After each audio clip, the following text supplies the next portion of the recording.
नमस्कार दोस्तों, आज हम देखने जा रहे हैं एक्सिस बैंक ABYB प्रोग्राम 2020-21 के अंदर बेसिकली हम पर्सनल इंटरव्यू की प्रिपरेशन कर रहे हैं बेटा। तो आज हम बेसिकली क्या देखेंगे, इम्पोर्टेंट ऐसे टॉपिक्स हम देखने जा रहे हैं। तो स्टार्ट करते हैं शो को विदाउट वेस्टिंग टाइम। अगर आपने सब्सक्राइब नहीं किया चैनल को सब्सक्राइब करें और वीडियो को लाइक करना ना भूलें। ठीक है, तो स्टार्ट करते हैं।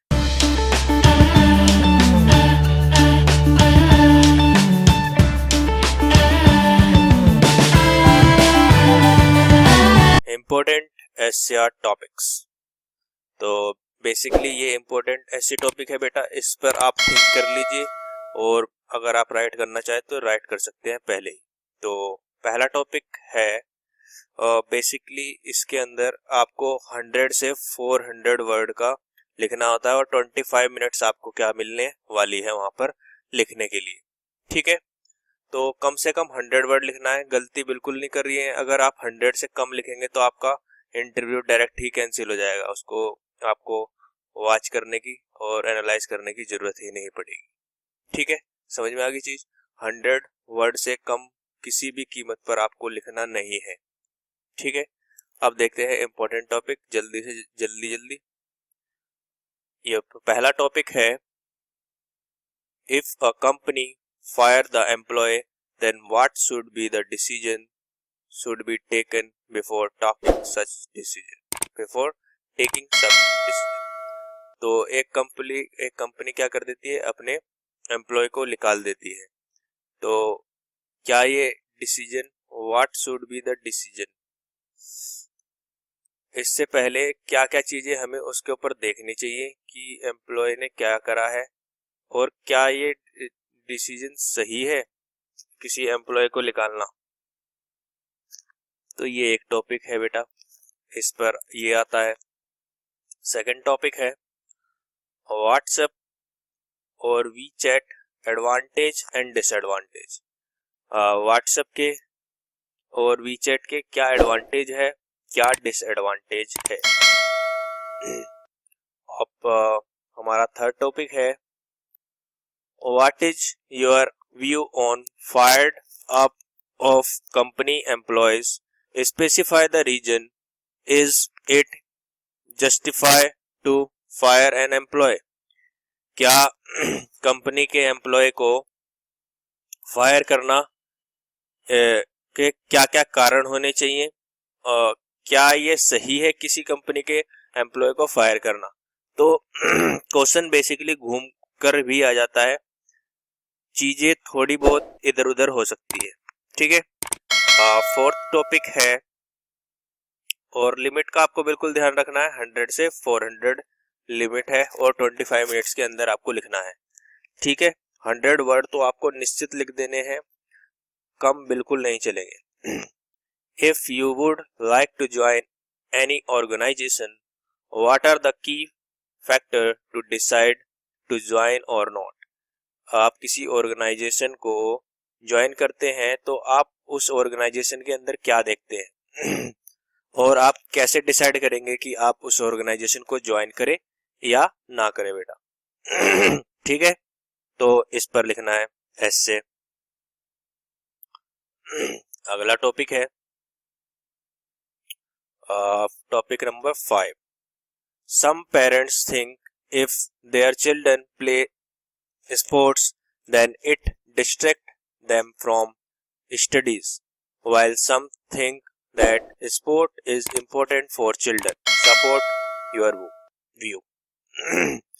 तो कुछ पेरेंट्स क्या होते हैं, कुछ माता पिता क्या सोचते हैं कि चिल्ड्रन हमारे मतलब बच्चे जो है स्पोर्ट्स से क्या होते हैं, डिस्ट्रैक्ट होते हैं, उनकी पढ़ाई नहीं हो पाती।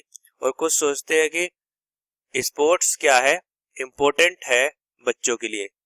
तो आपको इसमें अपने व्यू क्या करने हैं, रखने हैं कि आप क्या सोचते हैं।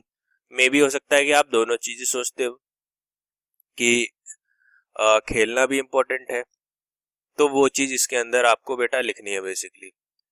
अब 6th टॉपिक है, तो 6th टॉपिक है बेटा टॉपिक नंबर 6.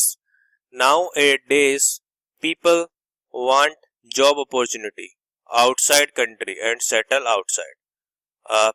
वही एक समस्या है कि बाहर ज़्यादा रुपए मिलते हैं देश से बाहर, तो लोग यहाँ के लोग क्या हो रहे हैं बेटा, बाहर जा रहे हैं और वहीं पर सेटल हो जाते हैं अपनी कंट्री के लोग।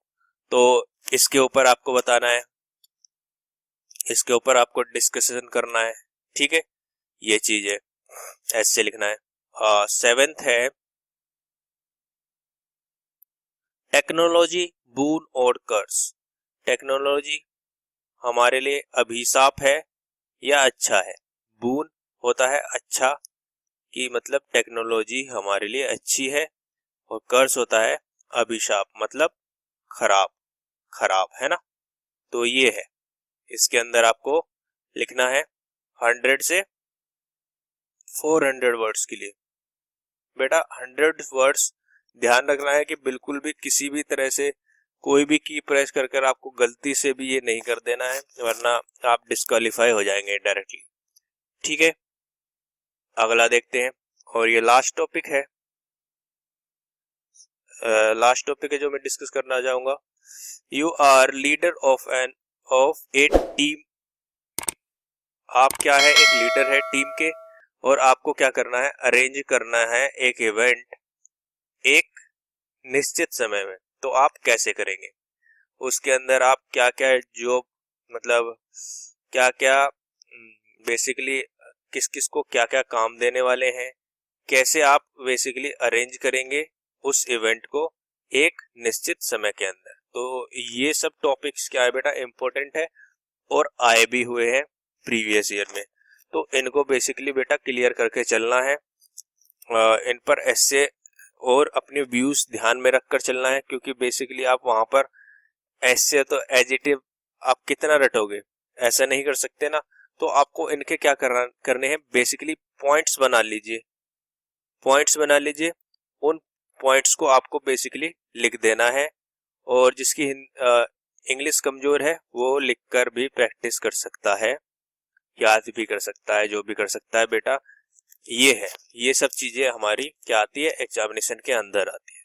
उम्मीद कर रहा हूँ समझ में आया है, सारी चीजें समझ में आई है, क्रिस्टल क्लियर हुआ होगा, ठीक है।